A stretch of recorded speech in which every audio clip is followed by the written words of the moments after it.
How to buy and use your Japan Rail or JR Pass. First, you have to identify the suitable pass for your itinerary.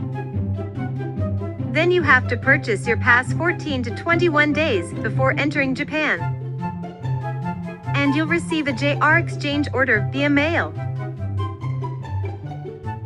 Look for a JR Pass redemption point upon arrival in Japan. And exchange the coupon for a physical pass. Take care of it as it is non-replaceable. Next, you have to reserve seats via the JR counters